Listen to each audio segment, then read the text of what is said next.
Right now. First order of business is to approve the minutes from our last meeting. I tried to send those around this morning. I hope everybody got them.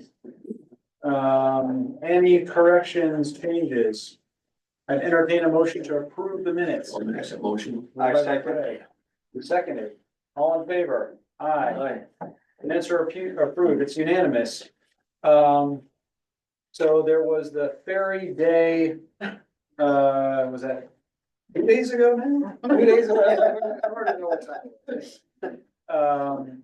And I've heard mixed things. I was not there. I submitted testimony. I don't know if Shay, you were there, John, you were there, Genevieve was there. No, we want to get a recap from. Who wants to give a recap? Genevieve, do you want to give a recap? Sure, I'd be happy to. Can everybody hear me? Great. Oh, I can't hear you. Maybe I can. Can you hear me? Yes, we can hear you. Oh, there we go. I came out to be in my car so that I wouldn't be in the State House for this conversation necessarily, and I could pay attention. So yes, Ferry Day took place on the 29th, and it was very well attended. There were a number of people there. I think every island was represented in some way or another. There was a tremendous amount of testimony online, including from the MDI school system, the Maine Hancock County Emergency Medical Agency. So they're not only citizens and residents of the island, but a number of organizations weighed in as well. So that was very good to see. Bruce Van Note spoke extensively. He brought a very long testimony speaking to every bill, many of which he was opposed to. He also included a white paper. I did scan those documents this morning and send them to the committee, so feel free to share those around. Sorry, I just ran out of another hearing. I'm trying to encapsulate this really. DOT, I thought, spoke two things at the same time often. Shay, I don't know if that was your impression as well. You know, we've heard often that the legislature is not the appropriate conversation to have conversations about the ferry, that they should be handled at the Ferry Advisory Board. Yet when the commissioner got there, he said that there's already a committee of oversight to handle this, and why would we improve regulatory oversight? Those issues should be before the legislature. So, but in my evaluation, there was a lot of that, like, we're going to pause because there's a new boat coming, but actually there is no new boat coming. We're going to pause, but not for Islesboro. So there wasn't a lot of clarity, but there was a lot of talking. That was sort of my impression of DOT's testimony. But as far as the islands and everybody who spoke, you did a fantastic job, and it was great to see that much of a show of force behind an issue. I have chosen to let the dust settle a bit. I spoke with the committee chair to see if they knew when the work session might be scheduled. They do not. But beyond that, I've had a couple of precursory conversations, but really just letting it ride for a couple of days. There's been a lot of chatter within the State House because the hearing was probably less. Frankly, DOT's performance was not well appreciated by all of the committee members, so letting them talk among themselves. I'm happy to answer questions. All right, so do either of you guys want to offer your own perspective or elaborate? Or we move on to questions? Well, I'll just add to what Genevieve had to say, which was, I gotta give Bruce Van Note credit to some extent, because it was like the room against him, for the most part. And the first bill that came up was a bill that relates to giving retired ferry service personnel vehicle tickets, vehicle tickets, which, you know, of course, everyone was in favor of except for Bruce. So that was, but I understand that. I thought the testimony on 947 and 1231 went pretty well, actually. There were a lot of people who spoke in favor of those two bills, and I thought they spoke very, very well. I had some written. Just for the people who are here, those two bills were about keeping the ferries on island as opposed to off island. That's what those were. Yeah, they were variants, but they basically, I think when they have a workshop, what they're probably going to do is merge those two. The thing that kind of came out of left field was this, what the commissioner brought with him was a document regarding DOT's position on the 8 bills that were being considered.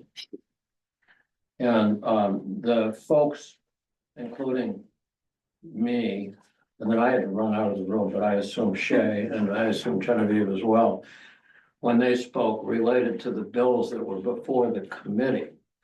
When the commissioner came in with this white paper, which is dated April 28th. The day before the hearing. The day before the hearing, this thing is pretty remarkable. I mean, I always thought these public hearings were to discuss proposed legislation, not to discuss your position, your global position in regard to everything, because this is kind of a, and the commissioner spoke about all of this too, and basically saying he wasn't happy with the island population's kind of attitude toward DOT, and maybe they ought to, and they basically are saying we ought to review and change the entire structure of how this is handled. And he even comes up with a financial, this is pretty remarkable for the executive. I'm not sure anybody else in the executive department was aware of what he was doing, but he wants to change the current financial situation to basically be 45% fare box, 45% state subsidy. I believe that's it. I only got to read it. I haven't got the hard copy until now. 45% fare box, 45% subsidy, presumably from the highway fund, and 10% from the served towns. So we're back to where we were when we were talking about tariff 9. Which isn't too much of a surprise. He's sort of been saying this for years. Right. Yeah. Right. So what I don't know, and Genevieve, you might be able to shed some light on this, is what the committee's reaction was to this white paper. Because I mean, all of us kind of, I think, we're good little boys and girls and did what we're supposed to do at these public hearings. And Bruce just came, this was really kind of odd, I thought. And so I don't know what the committee's reaction is. I do have a call into our representative, Mike Ray. I called him this morning, but I got his voicemail. So I assume they're still in session, but because I just don't know how the committee would react to something like that. If I were on it, I think I would not be too impressed, but I just don't know. Genevieve, you have any thoughts on how the committee perceived that white paper? I do, and so I believe that caught them unawares. So I did speak with committee members who did not know that it was coming, and certainly the member. So where the bill that DOT suggested amending to include their idea for a comprehensive study, which we have experienced before, having attended many public hearings on ferry issues, the sponsor of that particular bill was not told ahead of time that that was coming. So I think it really just caught them off guard. I mean, I put in a bill once that was to include Frenchboro in statute, and DOT came and suggested an amendment for a comprehensive study. And that was very similar to what happened with Representative Kraft's bill for a feasibility study for Monhegan. She came with what I'm sure she thought was a very straightforward idea. And then to have DOT say, actually, we want to use this as the vehicle to do this complete comprehensive, perhaps an overhaul, an island transit authority, just really opening it up to this much larger concept. Other stuff that was obviously not something anybody, maybe I suspect not something anybody submitted comments about because they didn't know it was going to happen. In fact, this wasn't published till the day before the hearing. So it feels like right. There's no opportunity to even, I mean, there's stuff as I read through that strikes me as problematic and the idea that how many people are served by the ferry service for one, he minimizes and then talks about how expensive it is to serve with the island communities without talking about the failures of the Maine State Ferry Service to maintain the boat, so now we're paying millions of dollars in repair costs. I mean, there's things that you ought to say to talk about this if you want to have a full conversation about what's going on. It's not as simple as he lays it out.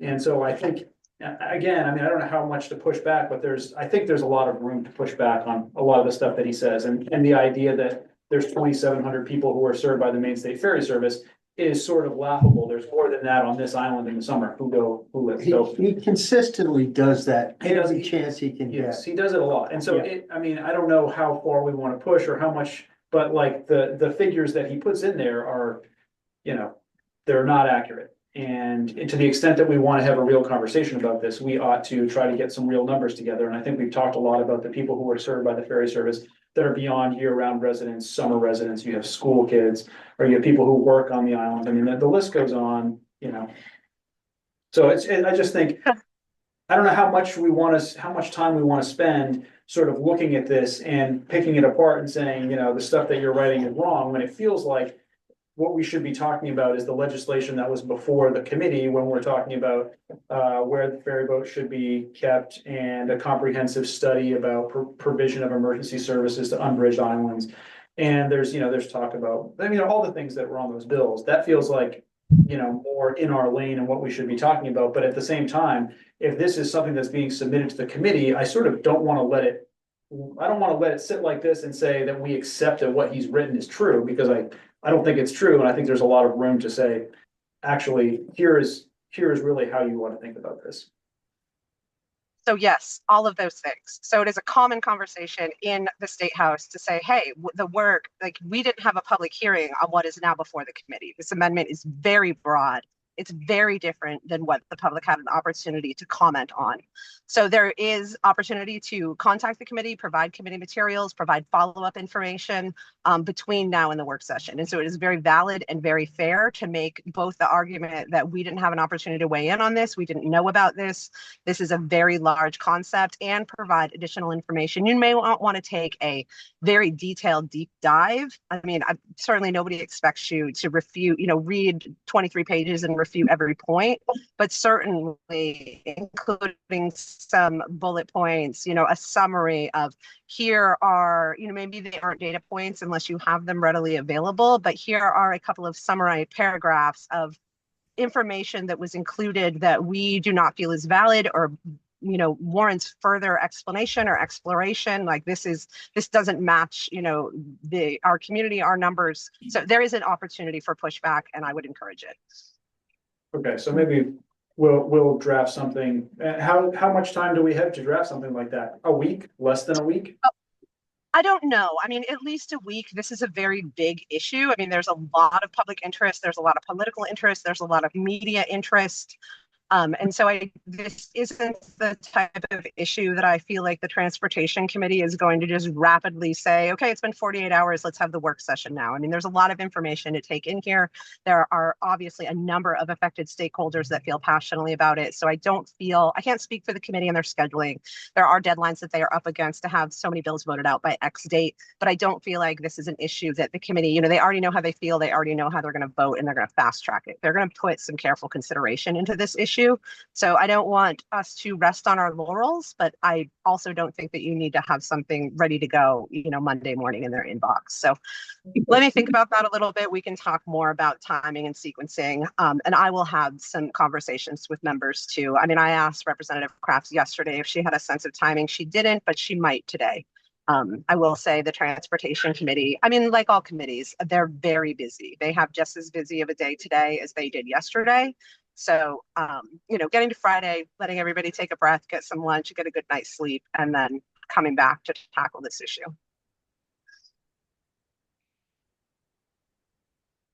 I have Go ahead. one minor question.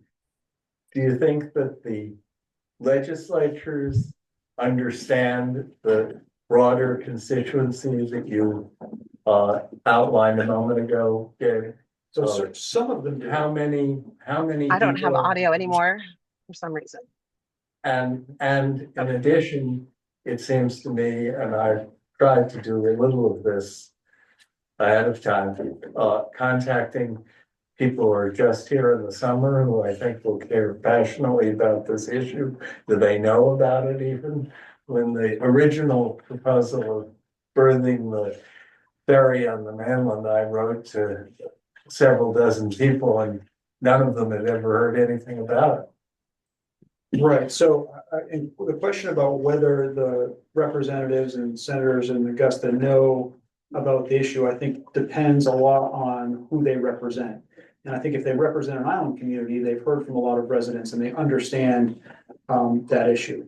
As far as the summer community goes and what they know, I personally haven't done any direct outreach to people who are not here, although we do have constant contact and things going out to the town. Generally, anybody who signs up for those things are receiving them. I don't know if there's more that I mean. So just a couple, I would, say a couple of things, and I'm sorry, I feel like my thoughts are a little bit scattershot today, so this may not be completely coherent. But I think we are fortunate in that the Transportation Committee right now has more representation from island and coastal communities than it has had in quite some time. And so from that perspective, I think we are in certainly a better place than we would have been if this had come up in past legislative sessions. I think the good news, which is, at least should be said out loud, even if there's a lot, in recognizing there's a lot of work to do, is the birthing issue. I do think is regardless of what happens with those bills, I think is going to be dead on the vine.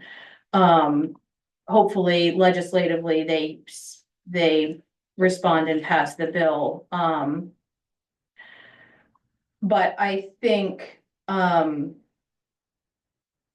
there's a couple as far as how we message this going forward, I think one of the things that dismayed me was I felt like what we were consistently saying is we want to be more collaborative and we want to provide, we share a common goal, and we want to work together on that goal. And the way that was repeated back from the commissioner's perspective was, we're not doing enough.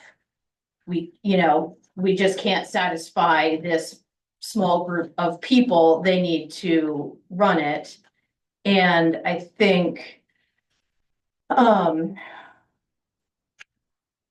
so I think making sure that as we talk with folks on the Transportation Committee, we reinforce our interest in collaboration and discussion with DOT feels important, rather to reinforce, kind of to show what we are saying or what rather he is saying is untrue.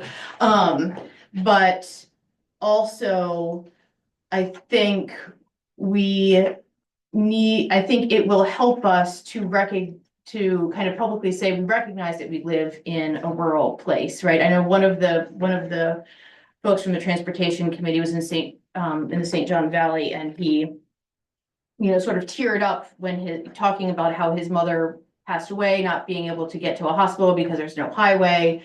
And he was like, but, I chose to live in a rural place. So, I think having us recognize that what we're asking, that we recognize we live in a rural place. There are inherent dangers in that. We're not trying to get route, 95 here and expect what you could expect going in, in Portland, that we do recognize we live in a rural place. And so I think just some of the communication styles to make sure that we align ourselves as understanding how we are similar to other rural places feels like it could be important, because I think right now what's most important is what those folks sitting around the Transportation Committee are thinking. And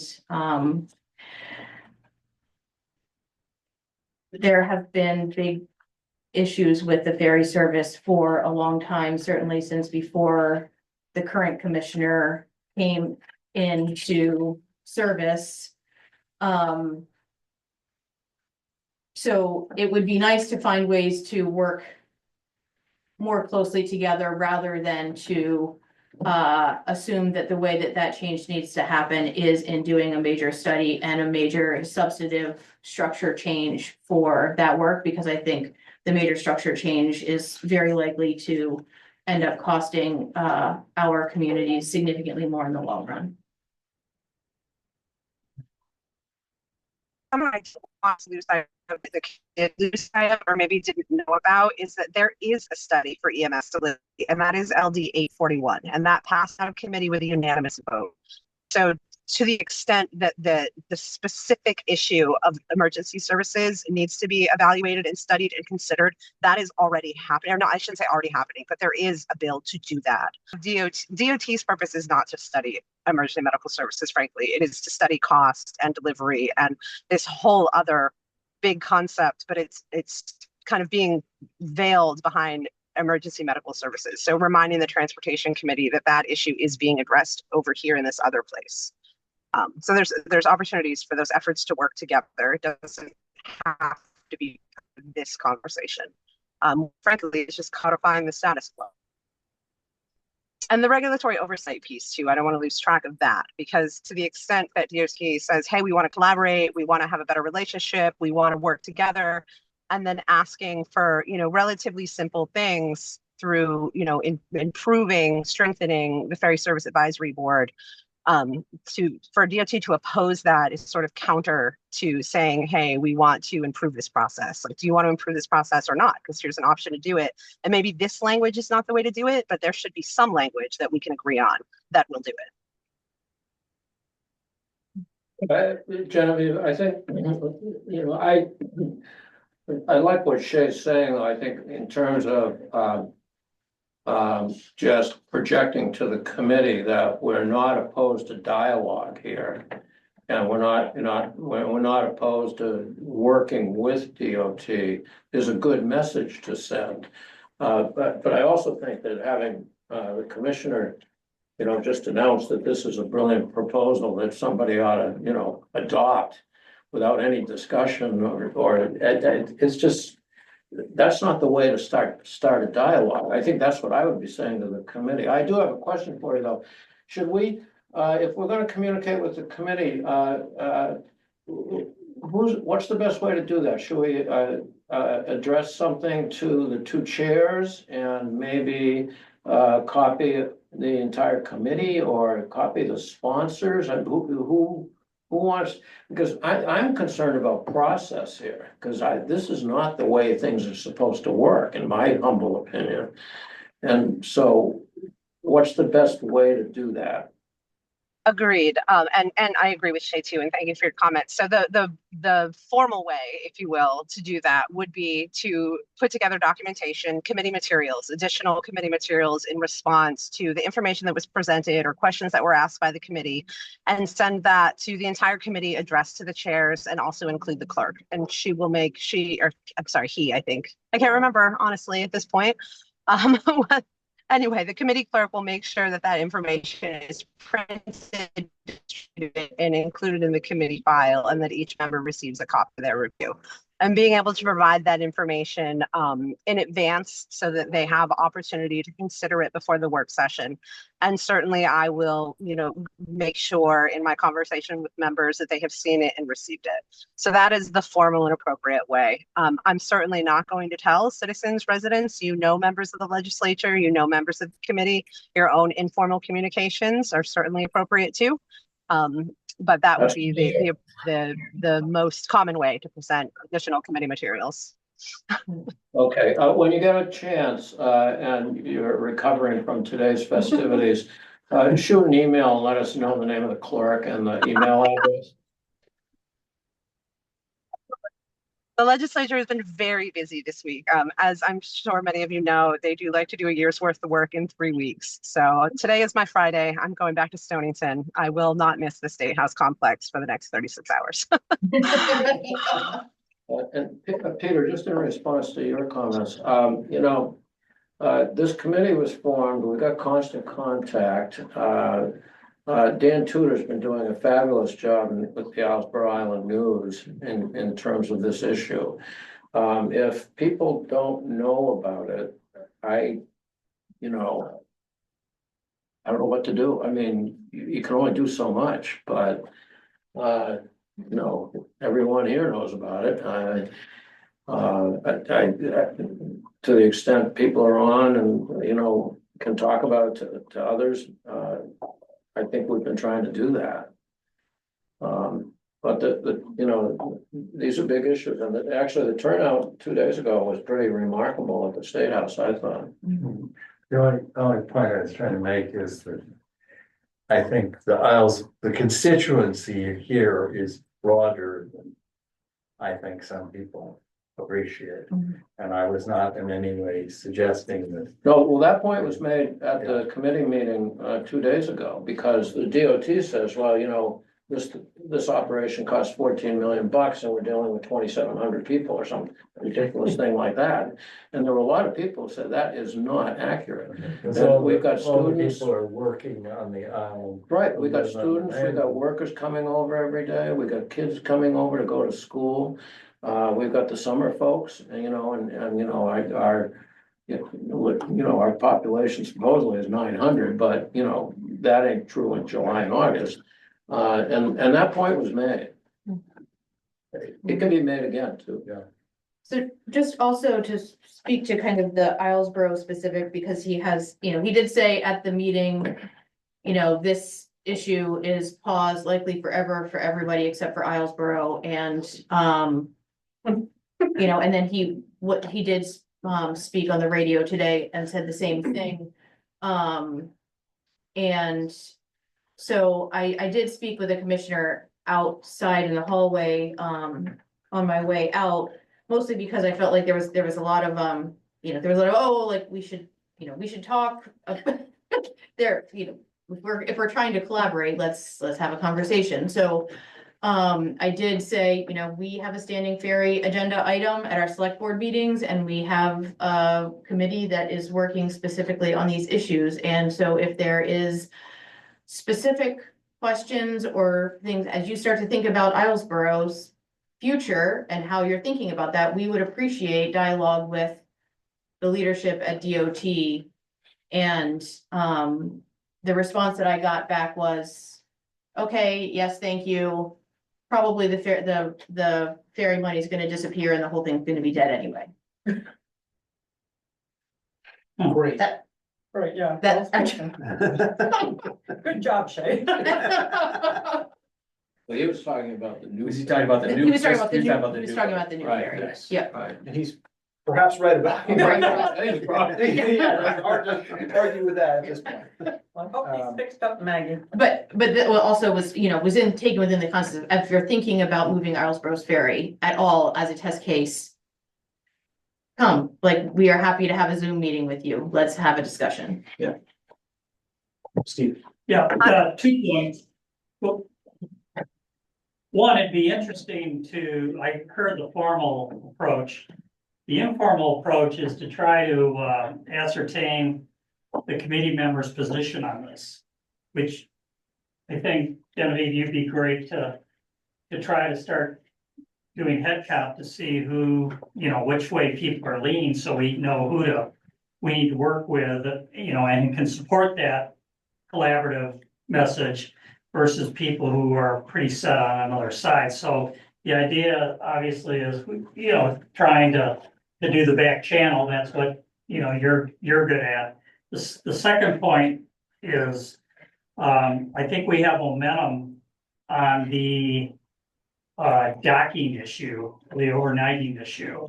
And I don't think we should let that up. I think we should push, if that's our main concern at this point, which I think we take it out of any commissioner's hand, because these governors turn over, those people turn over, and it would be good to have that legislatively determined so that that issue's gone. It's over here. So the safety and the well-being is addressed, and then we can take the secondary and tertiary items, and we have time to do those. But now that we got this momentum, I would suggest the committee really focus on securing that vote. Yes, and I certainly will be having conversations with the members, and agree that there's a lot of momentum around this issue right now. So certainly codifying something in statute. And we did, I think it was, I may actually to bring up that we will have a new governor. We may have a new commissioner. We are facing a change of administration. And so that is a very real reality that is coming forward. And the new commissioner, if there is one, could have a completely different idea about how the Maine State Ferry Service should be run. And I just had a quick question for Daniel, if I may. Your local newspaper, is that a subscription service? Do you have summer residents, part-time residents that subscribe to that and read it in the off season? Yeah, yep. And Okay. So we this don't would be maybe a really good time. Oh, sorry, go ahead. oh, I was gonna say I'm I know that you've been, sorry. go ahead. Sorry, it's hard on Zoom. I'll stop talking. You talk. I was just gonna say I'm building a website, so there will be a digital edition for the paper this week. So I hope that will help get it out to more people. Go ahead. Well, I know you've been covering this issue, and this could be a great time for somebody to write a letter to the editor in your local paper, because I know in my community, our local paper is what is the most widely read by our summer residents. So that's a great channel right there. If anyone was interested in doing that, and I'm happy to help. Yeah, that's a great idea. Thank you.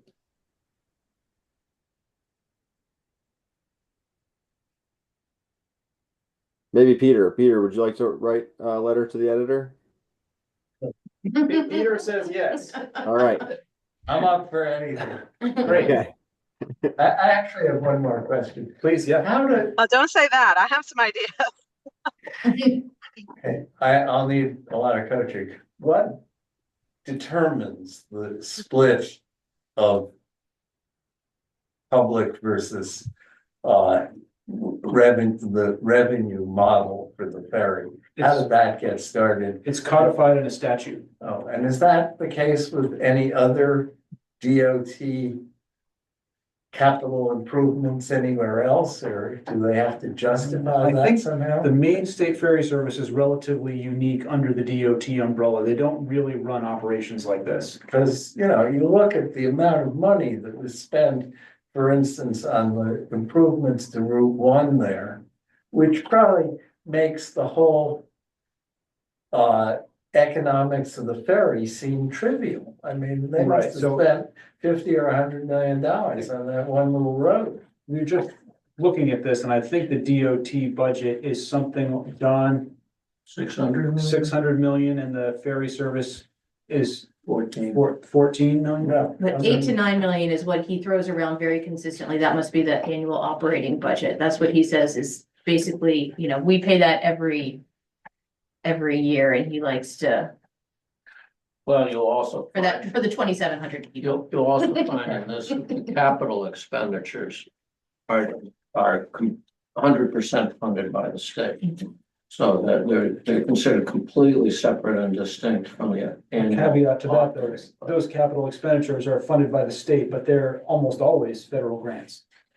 This is true, and Maybe you'll also see in this that the capital expenditures in the last few years have gone like that. But the reason for that is because all the boats got old at the same time. And they're trying. Well, they didn't all get old at the same time. They didn't replace them on a schedule, and they were all old, and they had to do something.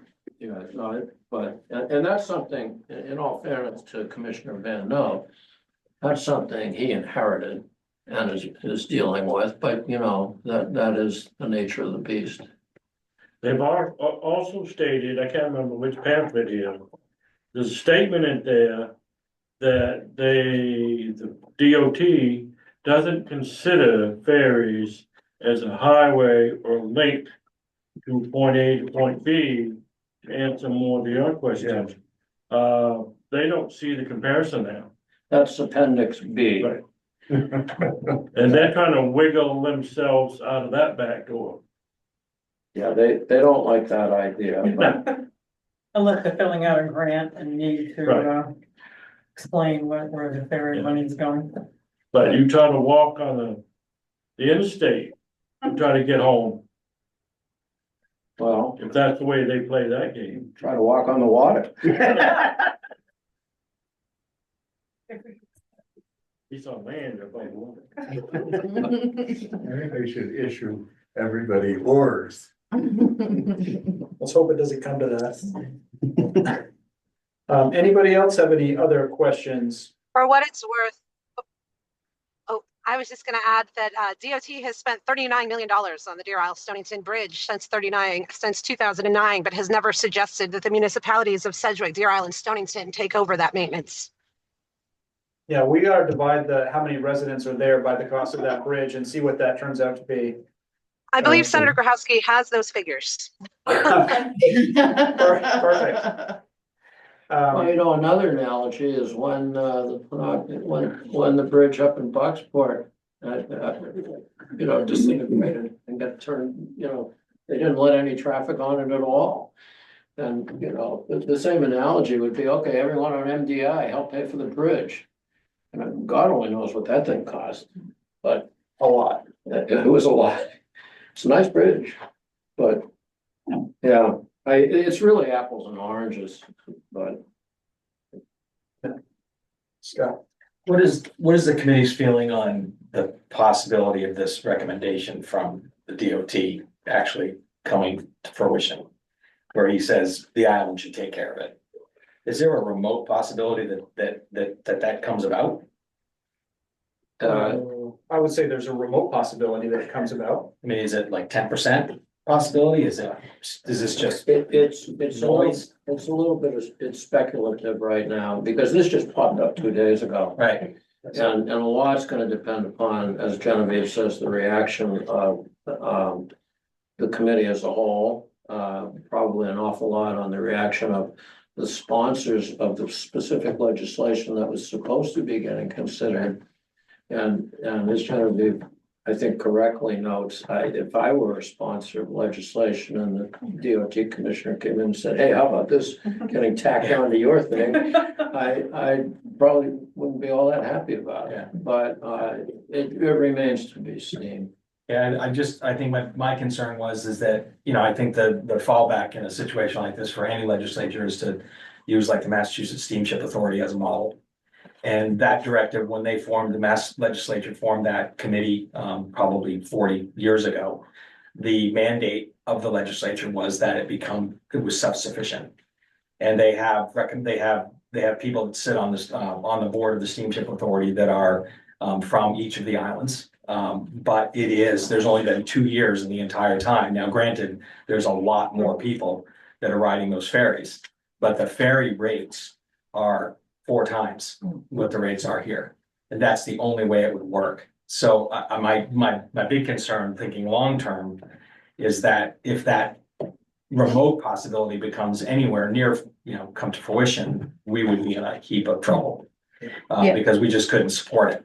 Right, and I think the idea that 4 times the rates is the only way it works is probably not true, because demand goes down so much that you don't hit that target, right? Yeah, right. You can raise the rates to, $1 million a ticket eventually. And nobody comes Right, then you don't down, have any right? customers. As the shark once said, I smell blood in the water. And I agree with both of you that we should see what they're offering for conversation. That's why I'm staying quiet in this, because I have an alternate thought on this, but I think we also ought to see what they're handing us. And then I think we ought to rebut what they're handing us. And I think we ought to discredit what they handed us. And if they pull a lie on the table, I think we ought to offer the lie on the table. And I think we ought to do this in public. And I think that, I said this at the beginning, you cannot trust them. I've been dealing with them for a long time, and you cannot trust them. And I think backing off right now and seeing what they will do with us is important. But if they don't start working with us, I was very dismayed about what I read in that paper about what he thinks of the island, and we don't want to work with them, and we're very difficult. We're difficult because you put us in that corner. And as I learned in boxing, if somebody's gonna put me in a clinch, I'm going after that body. You have to do something with this, and because they're gonna show their hand. And when they show their hand, you wanna put a wallboard together where you can put all these little post-it notes up there and said, he said this, and then go after them, discredit it, because that guy's full of it. That's what I gotta say. Thanks, Fred. Yep. Yeah, and I would just say that on the kind of the. How I understand the potential trajectory of his white paper is, you know, in an ideal world, it dies in committee.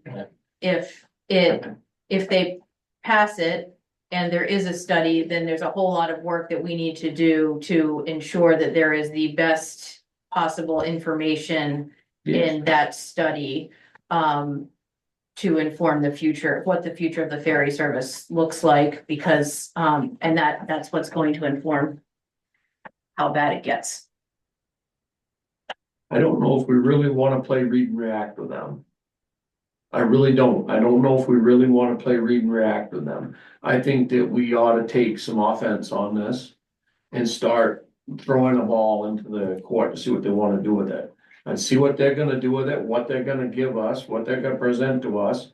And at some point, it's gonna have to get rugged, because I don't think they're gonna keep their word on anything. You can tell I said that, Genevieve. Oh, it's already pretty rugged, just so you're aware. But I think in that regard, Fred, I mean, Genevieve mentioned earlier, there's the committee, and obviously we should respond to the committee, you know, from That's what our I'm committee talking to the committee. But can we also do private, and I think you said that we should. Yeah. To go privately to each of the committee members, because I have no problem, you know, writing to each one of those committee members and saying, or in our representatives as well, which I've done before, to say, this is ridiculous. It's not even, it doesn't even follow legislature, you know, the proper process for him to do this. But I think, again, as long as we have the collective talking points, I would have no problem. I think all the people in this room would have no problem submitting, you know, individual letters in addition to from the Ferry Committee. So I think that would be a great thing to do. Just give us the ammunition. I have no problem going back against this. Genevieve, Paul, just following up on that, I think that's right, but, to me, part of one of the things that I was really taken aback by was, you've been a member of the legislature. Are there specific parliamentary written policies regarding all this stuff? Because I just thought, having the commissioner come in with this, hey, here's my white paper that I just came up with yesterday. He just gave you something. What can we do with it? Yeah, I mean, so you're more familiar with this than am I, since thank God I'm not in there, except as a witness. But what are the parliamentary processes in regards to this kind of stuff?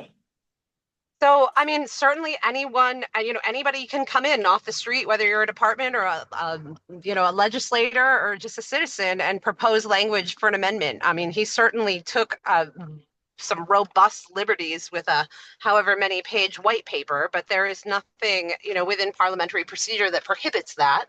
But to counter that, there's certainly nothing within parliamentary procedure that prohibits us from responding and pointing that out. And unfortunately, this happening is a more common occurrence than I would like to admit. It happens all the time. It's something that comes up in the Joint Rules Committee. There's been proposals about how to restrict things like concept drafts, which are just, blank bills with bill titles that are very general. And the legislature has tried some efforts towards government reform so that this can't happen. But as of yet, those rules have not been implemented. There have been some small improvements over the years, but it is still allowable to come in and testify on a bill about apples that you would like it to be about puppies. And here is 45 pages why. All right. So, but this white paper relative to the bills that are before the committee right now. Yes. How does this white paper affect these bills? does it? Well, the committee could choose. I mean, it's really up to the committee. So certainly the commissioners have a lot of influence on the committees. They know the committee best. The committee works with them and, takes their suggestions under serious advisement. I think that this went pretty far. I mean, Van Note certainly took some liberties, especially because my impression is that he did not vet that with the committee ahead of time. It is courtesy for lawmakers to speak with the commissioner before proposing grand ideas and vice versa. And I don't believe that that happened in this instance. So I don't know how well received it was. Sorry, I'm trying to park so that I'm not driving and talking at the same time. And I am parked now. But oh, sorry. I'm distracted by life. Frankly, I parked my car. What was your question again? Well, I was you were talking about the fact that the commissioner did not vet any of this with Yes. the committee. Sorry, thank you. So Oh. I don't think that that will be well received, but ultimately it is up to the committee to decide if they would like to adopt that amendment, if they would like to further amend that amendment. And that's that's something that we should really think about over the next, over the next 24 hours, over the weekend, before having additional conversations with the committee is what would we like to see? I mean, obviously we would like to see the bills passed, but if they are not interested in doing that, we need to explore all of the, A, B, C, D. Like the gold standard is that all of the bills pass and everything is codified. Well, what is the next request? Is the next request, we certainly don't want to see this amendment adopted. And so, please kill the bill that is the vehicle for that. Or is it, we have a different suggestion that would do part of this? I mean, we really need to think through what the preferred outcome and also the possible outcomes are. I mean, is it to simply, if you're not going to pass anything, then please don't pass anything? Or is there something here that we want to say that we can work with? Yeah. So just one question, Genevieve, if one of these bills is amended to adopt some or all of what the commissioner is proposing, is there then an opportunity for further public comment, or is that just not? No, I mean, the public comment period is closed, so it won't be formal public comment, but there is certainly still opportunity to be heard. But it won't be through a formal public comment period. I mean, we could say, and it's not atypical, like these changes are so substantial in this amendment that if the committee chooses to adopt this amendment, we request an additional public hearing to give the public opportunity to weigh in on this very substantial change. I do think at this point in the session that is unlikely to happen. But something that the commissioner requested is a carryover. So, he was cognizant of the fact that this was a big ask and suggested that the committee carry over the bill. And so we could say, well, if you want to consider this amendment or you want to consider these other things, we understand that this is a big issue. There's a lot of moving pieces. There's a lot to consider here. Please, we would support a carryover with another public hearing for the public to weigh in on, whichever pathway the committee is considering moving forward. But it wouldn't be, I don't think there is opportunity time to hear it in this session. It would move it to the second session. Is there any downside to doing that? To having people make that comment that you just suggested? Just carry it over?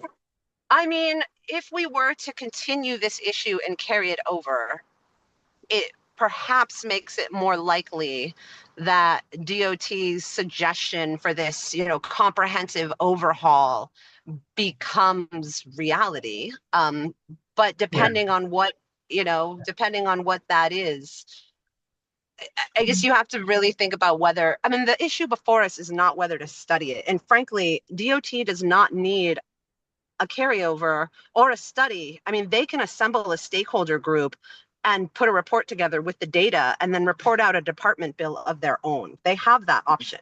They don't need to use Lydia Kraft's bill or anyone else's bill to do this. They have that authority within their department already. I guess my suggestion would be that we say if the commissioner wants to look at ideas within this bill, that we would recommend that he take that to the Ferry Service Advisory Board and have a substantial discussion. Yes, that, and then to report out a department bill next session if he wants to propose changes. There's no But need to do this that is the at kind this of moment. thing that we want the advisory board to provide substantial discussion on. Like, that's the whole point of the bill that we did support. Like, let's just keep hammering on how we want the process to work. This is That not is a it. really, really I good think point. we've kind of gone around on this and we keep coming back. The first idea is to review, rebut this document, which is really a critical piece of writing that we need to do in the next 4 or 5 days. Have that reviewed, make sure it contains, the facts as we know them. So one of the things in working in other states is how do you minimize what they're saying so it neutralizes it, and then you expand on what you think is the correct thing, which then forces the committee to, well, we've got two competing things. Do we really want to vote on something when we have very conflicting ideas? Most people in public sector don't want to take the risk of voting on something and be wrong, so they'll just neutralize and they'll say no. The second aspect is, as I said earlier, I think it's good to push through at least the one bill focusing on Islesboro, getting that thing, housed here, so we get that off the table. And so if you neutralize the discussion and get that one bill passed, the rest, the others would be great, but I think that's critical. My concern is time is against us. There's a lot more people that aren't affected by this than there are. And so if it grows in discussion stuff, I really think it doesn't work in our favor. I think maybe you misunderstood my comment. No, I wouldn't really. Okay. I'm sorry, I wasn't responding to your comment. I was just trying to summarize where we've been, and it seems to me like get this letter written, push for, the one bill or whatever you guys say. And then the third aspect is, and I'm kind of on Fred's side on this, is how can we be aggressive to neutralize this 30-page document? And go back to that committee and determine where we stand with all these people. I think he's giving, the commissioner's given us opportunity Right. to kind of push him back in the corner a little bit and say, okay, let's do this. You want to talk about what you put, so I think, so I'll say, I'm happy to draft a response to this document over the weekend. Now, I want to read it more and I want to get into it more, but I really think that you can't rely on them to negotiate. This is what I've been trying to say. We went through it for 3 years with this medical bone and all the players were involved. You think that you was at one place where you finally found, maybe we can shape something out of this, and then it would go completely, they would come in, the DOT would come in and completely blow it out of the water. 1 minute, they're paying for the boat. The next minute, it's on video. I brought it out. I said, what are you talking about? I thought you was gonna pay for the boat. And he goes, well, I don't think we can pay for the boat. I don't think we can afford this. I said, well, what are we talking about the boat for? So I think he's kind of given you an opportunity to rebut, but also to take some offense here that's gonna benefit us. And I think it's gonna have to be public, because I don't think he's gonna, boy, don't I wish I had time. I don't think that they're gonna change their strategy, and I think they're gonna change up as they want to, which is gonna keep us off balance. I know it sounds a little like a fight or something, but that's what I'm looking at, is we gotta be strategic about this. Yeah, I think that's right. And I think we need to respond, and I think we certainly need to respond, right? I think And, so. Yeah, I don't think we can let that sit. And the character of the response, I think, at least from my perspective, is sort of going to be what everybody here has been saying, right? And part of it needs to be refuting some of the things that I think are Yeah, absolutely. categorically false in Thank that you. document, right? We need to say, this stuff is just not true, and then beyond that, we need to, I think, talk about how we want to collaborate with the DOT, how we're willing to work with them. And I think how we want to see any process moving forward, as Shay mentioned, I think that's going to be important. And that, and in all likelihood, pointing out that what we're looking at here is not a good faith effort by the DOT to collaborate and work with the islands, right? That's not what we're looking at. And I think that needs to be pointed out too. And then say also, I mean, and the ultimate result is going to be, I don't think they should be considering this at all. And to the extent they want to consider it, they ought to be rejecting it. So, because I didn't know how all this worked financially. I think there's a bigger money issue here. I really do, because they came at us for the longest time saying, we'll build this boat for you. You folks run it and we'll buy this for you. And I mean, you give a pretty good offer. I mean, it's worth considering and having that group work on it. And then the day that we went to ask the questions about how can we work with this, how could we do this and make it work for everybody? We're not gonna do it now. And then the next thing you know, 8-10 months later, they're pulling the ferry boat, building a new ferry boat. So what is that telling us? It sounds like there's a money issue. It sounds like he's spouting off on his own little document. What are we gonna do with that? I agree with you. We should rebut what he says. So I'll draft something over the weekend. I'll certainly circulate. I'm not gonna send something out without circulating it around. And I'll read that more and more. I got about half of it. Thank That you was it. for drafting something. Yeah, I know that I have some time this weekend that I can set aside for that, so Can I ask a question? please, Do Janet. you think this white paper, was that worked on before the new bills, 8 bills were established? Is this something that he'd been working on, or is it just since these 8 ferry bills came along? And Well, what does it mean to Funny be that you working asked on, that, right? 'cause Some of these ideas have existed for a long time, that he has said some of these ideas for a long time. So whether or not he was working on it in that respect, hard to know, but like, This is strategically, this was brilliant. like a rebuttal? This was brilliant for him to do. Because all of these bills that were all in the legislature and we had huge momentum, all in our favor. And he dropped this Yeah. and he did it on purpose oh, sure. that day because no one had a chance to read it and it puts us all on our. Could we pick that apart? That's what's gonna have to happen. That's what I'm saying is, especially now, right, when he just put it out. That's why I said, I'm gonna read it this weekend and send some thoughts to you, because Right. And part of it is, we don't agree with what's in it. We don't agree with how he did it, right? What he's doing. I think all that stuff needs to. justify this statement. Justify this statement. And let's see if he deviates from what he said the first time. I mean, you Yeah. gotta be strategic with it. Yeah, I think that's right. So, I mean, I think, oh, sorry. no, go ahead, Genevieve. Well, Fred's point of talking about emergency votes, like there is an appetite within members to have that conversation.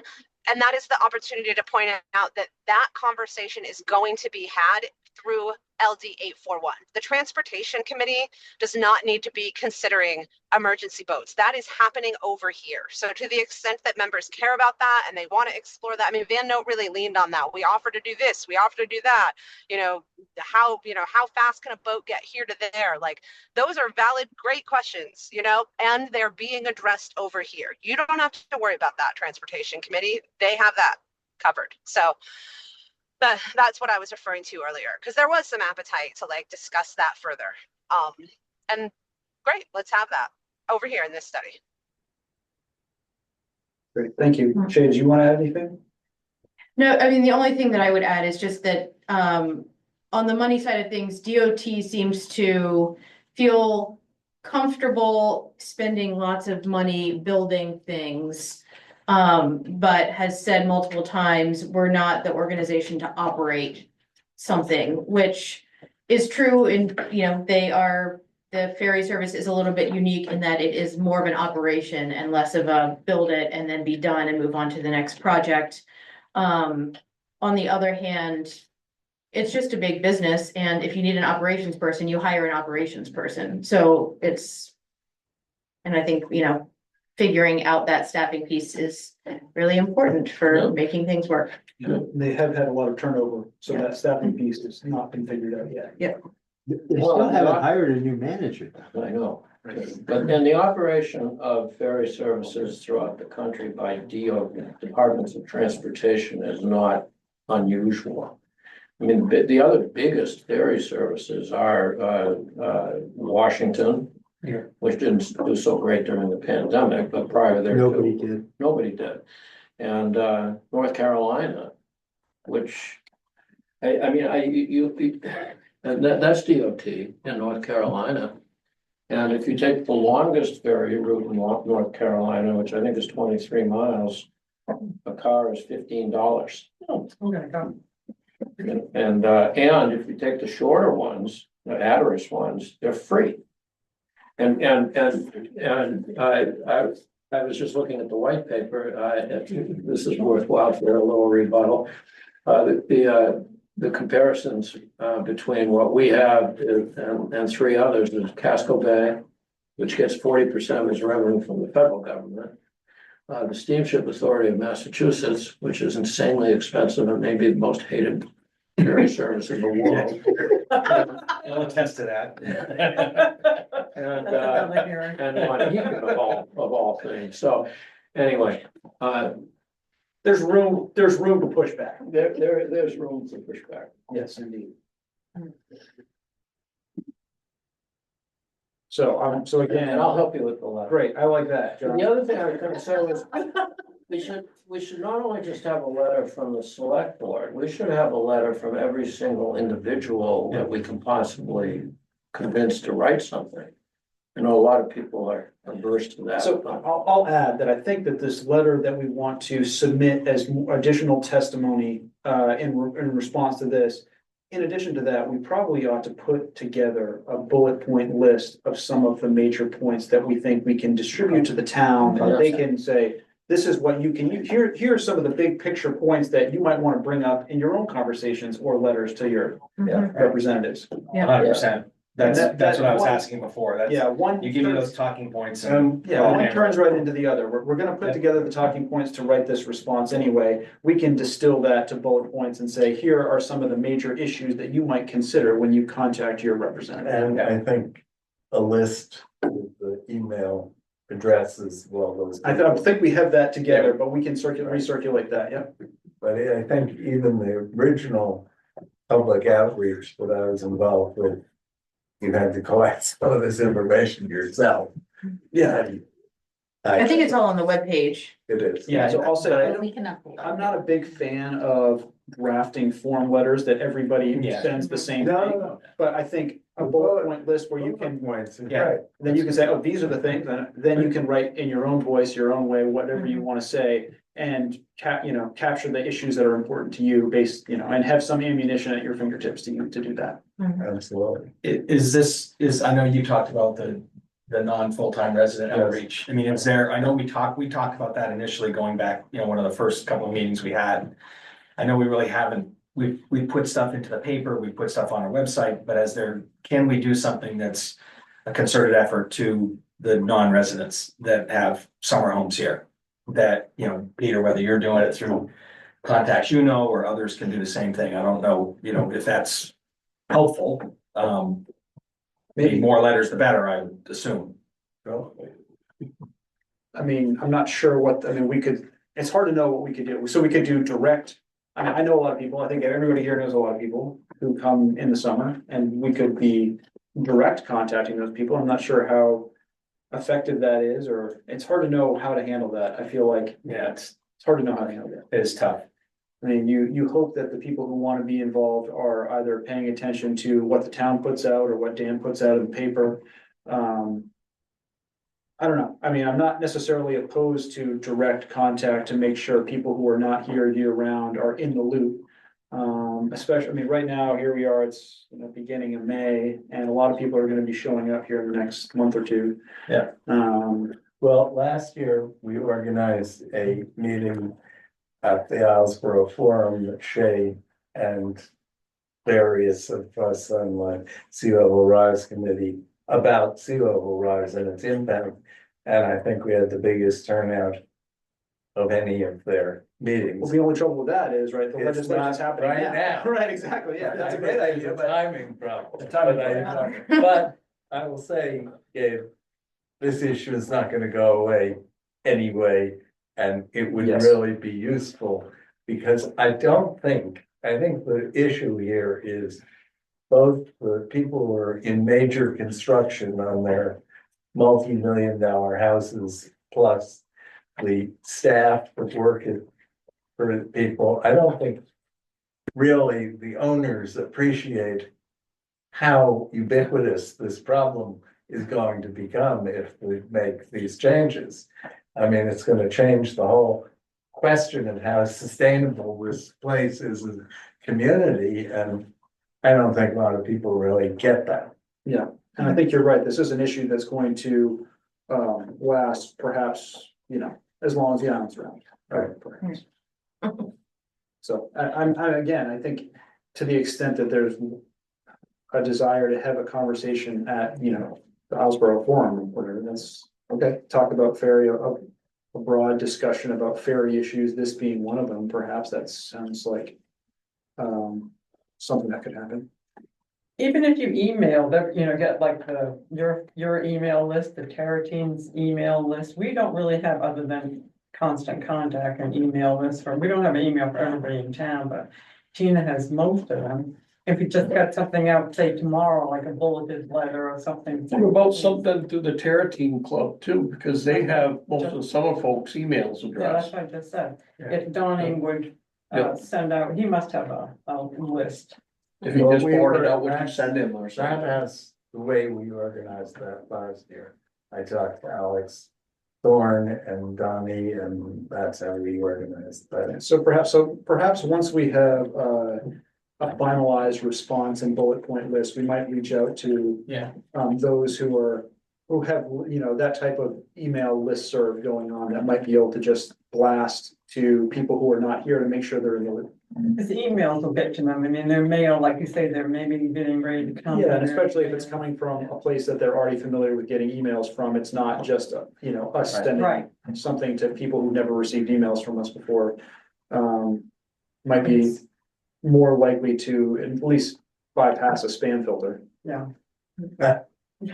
So That's a- just something to add though, to keep in mind is that the Maine legislature is a representative body for registered voters within the state of Maine. So there is a nuance here of, how will this affect the way that my house gets constructed by people who are Maine residents? How will this affect, my ability to buy groceries at Maine businesses? Because lawmakers do take their representative responsibilities to Maine residents more seriously than they do. I mean, as they should, because that is their mandate, than people who are not registered voters within the state.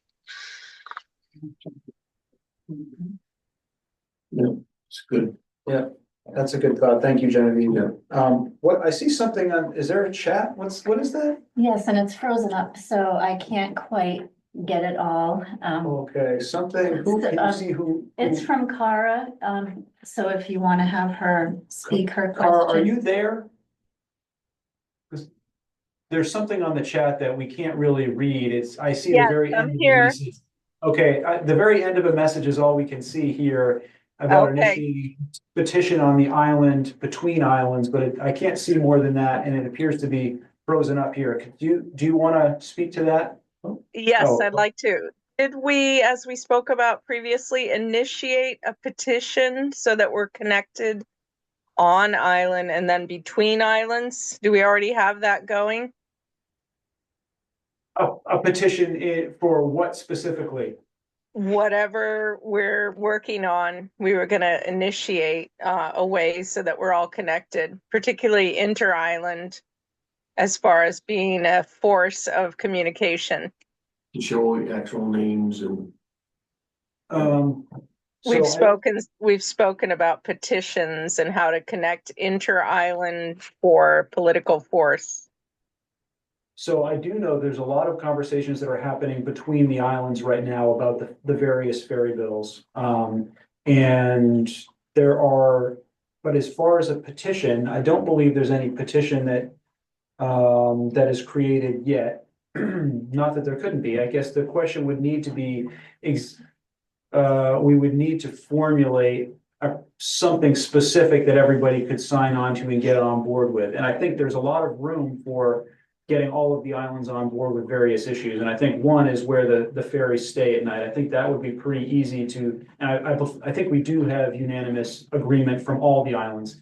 Even the islands that don't have a boat live on their island at night now are in favor of the boats staying on the islands as they are now. We certainly did have it at one point. Yeah, I believe it's Right. unanimous, and so we could So certainly wouldn't have a this- petition to that effect. Wouldn't this be our quickest way to get a lot of people and inter-island collaboration to stand behind what we are all in agreement of?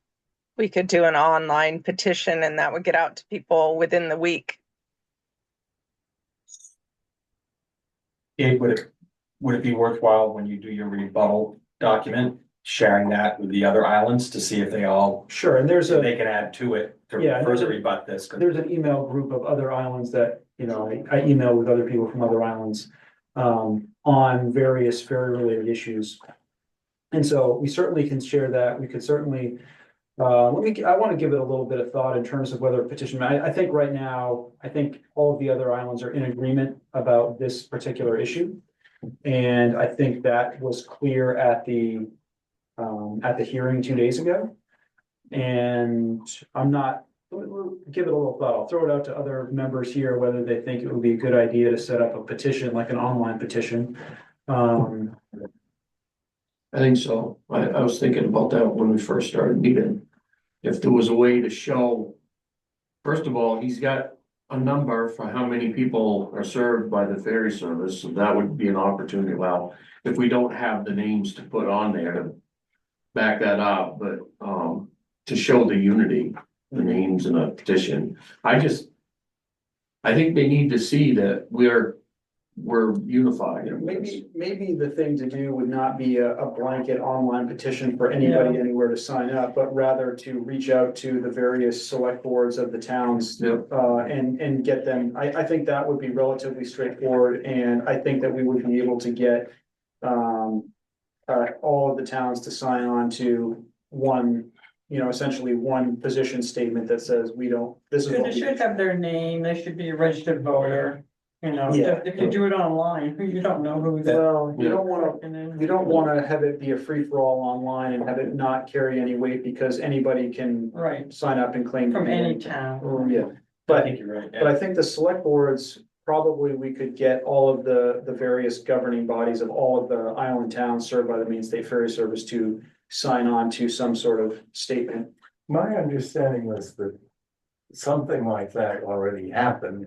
The letter writing was done this spring, and I think the Island Institute did an article in which they suggested that there is unified, Yes, uniform opinion on this. I believe most, maybe all of the various islands have directly addressed that issue and been on the record saying that they don't agree with the commissioner's proposal. And Genevieve would have a problem. Right, but I don't think that's sort of slightly different than an entirely a sort of a unified document. I mean, maybe. Why not?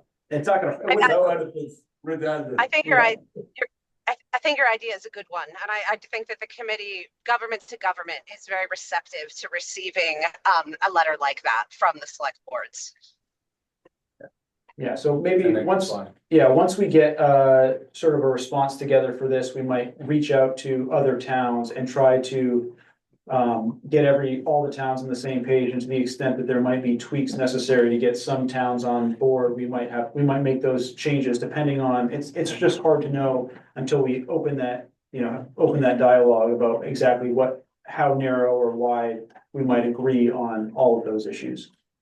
Just a thought, should we reach out to them in advance just to let them know that we are responding to this white paper? Sure. And suggest to them that once we get our rebuttal, we'll send it to you guys. Yeah. Hopefully we can certainly reach then we out. can get it They done. all received that. In a very Yeah, timely fashion. That's what question I was gonna ask. I don't know that they, Well, not formally, the commissioner passed it out as available to everybody who was Right. present at the I would hearing. say there was representatives in person from North Haven, Swans, Matinicus. Vinyl Haven. Was Vinyl Haven there in person? Well, Alan Barker was. Oh, yeah, And- yeah. And he's their advisor. So they have it. Yeah, so Presumably they have it, but I I think don't, it, But it didn't get to the select board, right?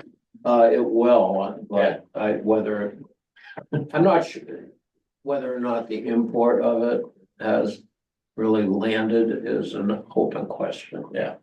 Right, and I would say that in terms of the issues that affect all the islands, it's going to be, I think, easy to get on the same page with a response to this. Yeah. Even more so than some of the legislation that we're talking about. Right, Yeah. that's a powerful, Yeah. and that's a powerful statement, to go back to the transportation committee with that unanimous Yep. position. And that's to your point, Fred, earlier about taking the offensive here. Right. Go a few jabs back.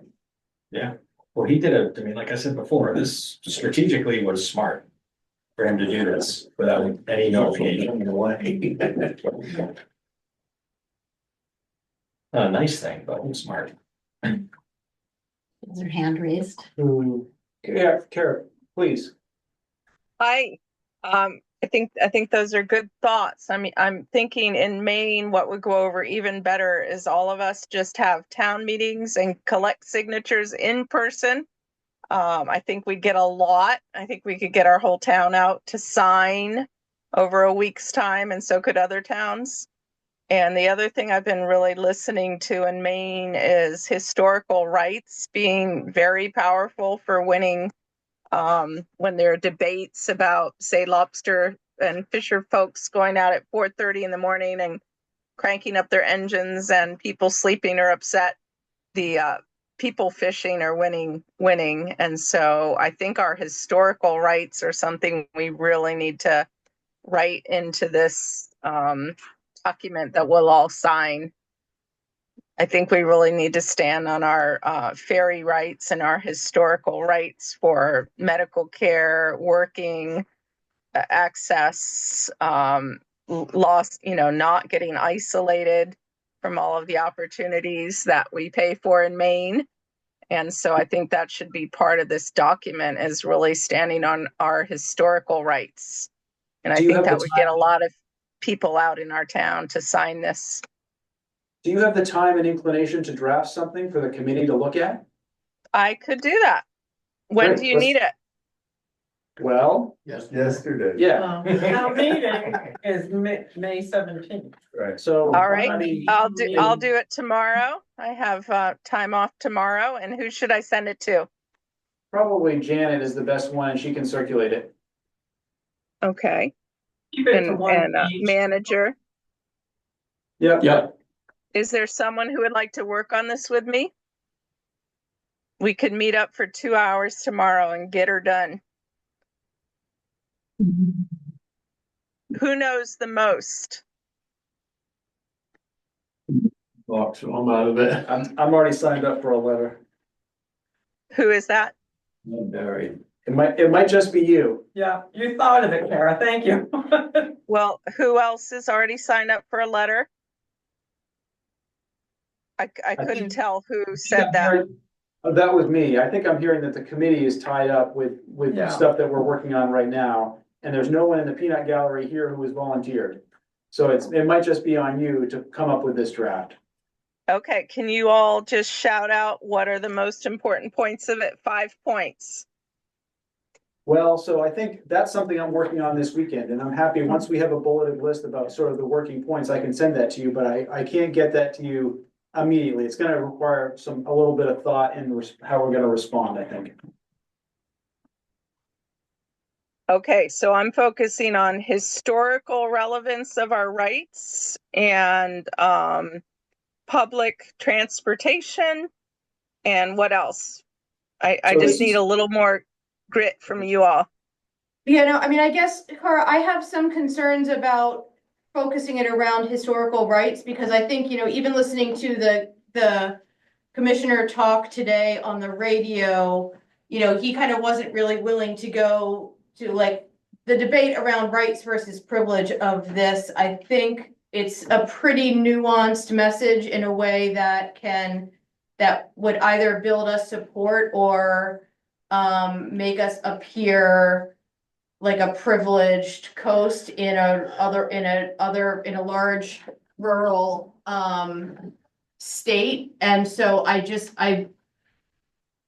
that's my only caution. But I think that you're certainly free, so this is something that, if you want to draft something, you can certainly circulate it to this committee for comments and thoughts. So, well, not to change the subject, but was there a statement earlier, and I gotta admit, I don't have any hearings in tonight, so I'm not hearing that well. Was there a statement earlier that somebody said that they are not recognizing the ferry boat as a highway? Yes, Mark said that. It was in John pulled up it's appendix B. In this white appendix B in this document, so I didn't see that in there. The ferry, it's entitled, quote, "The ferry is our bridge," unquote, idea. And it's just a little one-page thing. Well, I think that's the historic thing that Kara might be talking about. You know, historically, we've all known the ferry boat is an extension of, what is it, 137? 173. 173. And so technically, the state police refer to it as a highway, but they give the captain the leeway because he has the boat. But that would be a historic thing that might be worth pushing back on. Why isn't it a highway? You know, maybe rebut that statement and say, why isn't this a highway? Why isn't this our right to our highway? And because I still go back to 295, what happens if they shut down 295? That disables Portland. Everything has to go out around and come back in. And because 295 is essential to Portland for everything. Our ferry boat's the same way. You saw, well, I was over there this morning, I saw all those guys with all those trucks, and then there was 9 trucks trying to get back at noon. I mean, it was just, that's our highway. Why are they referring to this as not our highway? And I agree with the people that say that, because that always has been our way to the island, which is, so how do we deal with that? What is he giving us to deal with? And I think we need to define, I'm just guessing, we need to define, is it a highway? I mean, I know he's given us this little thing, but is it technically a highway? We might be getting into like a legal question. Now we're starting to go where I wanted to go. No, I would go back. I would go back to the original mandate and formation of the ferry service. And I'm not happy to take that deep dive, but that's an interesting question to dig through historically. I mean, there is a paper somewhere in the law library. There is the legislative record when the ferry service was created. How was it referred to? And if you ever have an opportunity to take a picture of that moment with the trucks, please send it to me to circulate, because it really pushes back on the, this is a summer enclave where people just happen to take the ferry. Like, no, here are workers going back and forth, delivering essential, supplies and services back and forth between the islands. Every day, Genevieve, we can get you that picture. How did that, because didn't the ferry used to belong to Islesboro? Wasn't the Governor Brand originally a property of the Islesboro? How did the ferry service take over the Governor Brand? Janet, this is your time. A lot of Islesboro history. This would be an important piece, because this is where we could take a shot to the ribs right here. Rebut that historic thing that Kara's talking about. That would be a good historic attack right there. That statement is on the last page, Yes. appendix B. Yeah. It's on the second from last paragraph. Yeah. Ferries are not considered bridges or highways, or even a figurative comparison is not a good one. Sure, but then. Yeah, All right, I'll well, I get that think in the history. And why did they assume the brand? I don't know that they did assume the brand. What was after the brand? The muskie, The muskie. and that was state. Yeah, that was nice. Well, that took a legislation action to get that. Yeah. But my- My dad was on the brand, he had state patches from because I have them. There was state patches, says Maine State Ferry Service, real simple looking patch. That was from the last year he was on the brand. Right. I'll send you a picture. I'll work history. I'll look. I'll send you a picture of those. Of what, the trucks? No, the patches. Oh. Okay, anything come full circle now. I'm telling you, I think Kara's onto Okay, something. does anybody want to sign up for taking pictures of all the workers and trucks that come over every day? I will. Fred, I'll go take Fred is pictures. gonna do that. It's a scene from Braveheart when they all come off. Good. All the I'll soldiers. be there for the first. We're gonna need a drone. I Yeah. know. There was 100 people walking off that boat. It was The crazy. vehicles, they line up at 6 o'clock in the morning to get on the 8 o'clock ferry. And often they can't get on, even at that. They line up earlier than that. I've been there and they've been there at 5 a.m. Exactly.